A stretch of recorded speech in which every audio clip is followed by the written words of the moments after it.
Unha proba de alcolemia acaba cun positivo da condutora, pero o que é máis grave, co copiloto detido por intentar agredir os axentes que lle deron o alto e gravalos co móvil.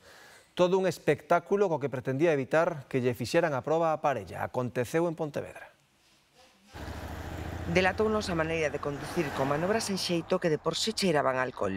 Un turismo que circulaba de xeito anómalo, incluso cas luces de emerxencia colocadas. Entón procederon a darlle o alto e a darlle o alto xa se percataron de que a condutora tiña síntomas claros de conducir baixo os efectos do alcohol. O intentaron sometela a proba de alcolemia e no momento que lle deron a boquilla. O que non esperaban era a reacción do compañeiro do copiloto. Arrancoulle a boquilla das mans á condutora e empezou a obstaculizar. Empezou a insultar aos axentes, incluso a amenazalos.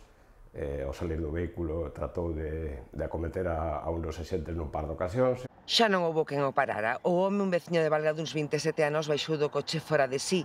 Tan fora de sí que unha vez conseguiron reducilo, golpeouse a sí mesmo contra o asfalto.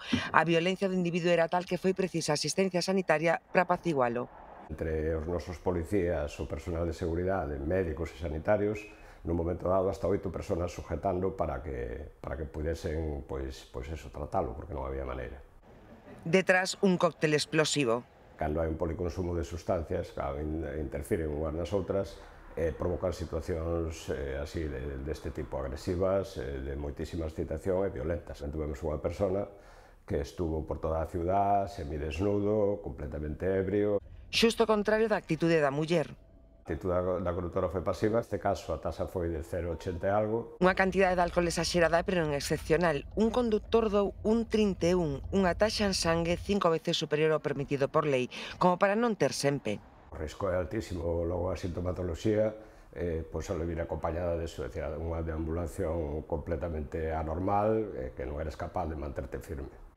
O home quedou en liberdade pero investigado por un delito de atentado, un grado de tentativa e outro de resistencia á autoridade, que xuntos suman penas polas que podería ingresar no cárcere.